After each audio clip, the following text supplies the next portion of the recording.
And delighted to have with us His Excellency Andrej Plankovic, Prime Minister of Croatia, attending with us COP27. Mr. Prime Minister, always great and honor having you with us at COP27. How is COP27 making a difference, since we have the motto from vision to implementation? So implementation is a key word. Thank you very much, first of all, for hosting me in the Nile TV program, and it's a pleasure to be here in Sharm el-Sheikh. Also, I would like to thank the Egyptian President Al-Sisi and also the Prime Minister, Mr. Madbouli, whom I met in a bilateral meeting today, for hosting this COP27. Indeed, as you said, the buzzword of this conference by all the parties to the convention, of course, is the implementation. Not every single COP can be a referential conference where we would commit to new dates, but here what I felt over the past 2 days, both in bilateral meetings and having listened to a large part of the speeches of the colleagues, is that everybody is taking issue of global warming seriously, that we are committed to implement what we said last year, whether it's the Fit for 55, whether it's the carbon neutrality. I think that the weather conditions, which have been really bad over the past year, have demonstrated that if we do not act now, we shall see far more worse situation in the years to come. In my country, this year, the temperature of the sea in the Adriatic, which is a little bit north from here, was for the first time almost 30 degrees Celsius.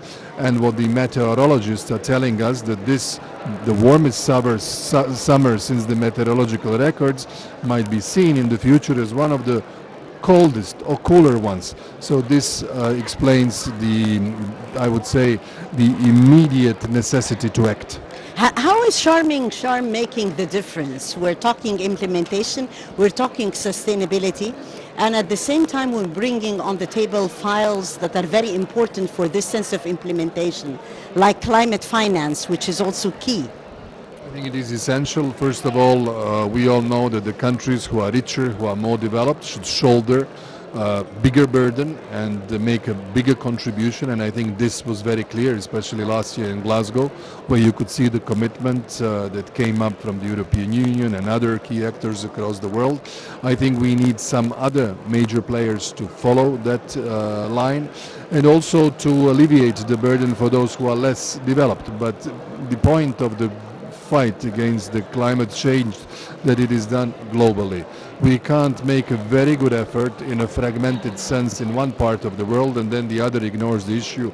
The overall result will be negative. That's why we need to be really keeping everyone on board, and that's why the key word of the implementation was essential here. Yes, Mr. Prime Minister, we're engaging the youth because they are the future. His Excellency President Abdel Fattah al-Sisi is investing in the youth, and we can see here lots of climate champions are youth. How do you see that? How is that important?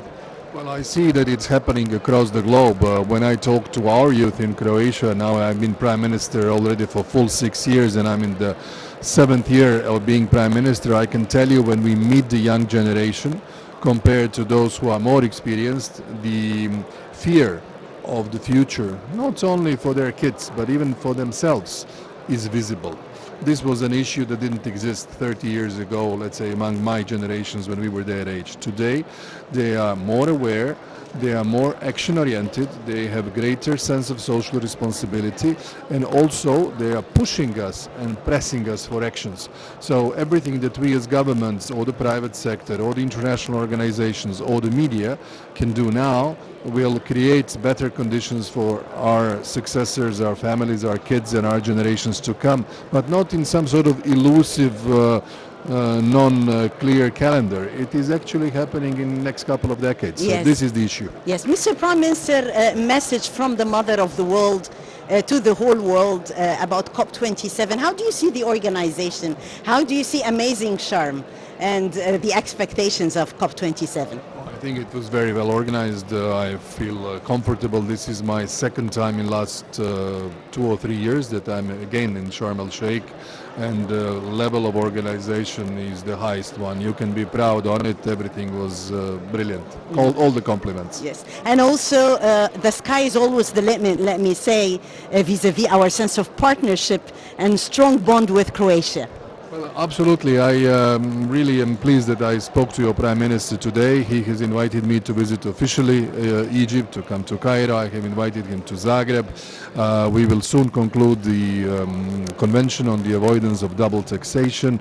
We have increased our trade and doubled it over the last year. What I think we should do is have more links, because we are both Mediterranean countries, and these are the roots that are having a long historic ties between Croats and the Egyptians, and I think that our cooperation in scientific, in cultural field, in tourism should be increased and brought to a higher level, as you said. Yes, thank you so much, Your Excellency, Prime Minister Andrej Plankovic, Prime Minister of Croatia, for joining us here exclusively on Nile TV International. Great honor and pleasure. Thank you so much. Thank you very much. Thank you.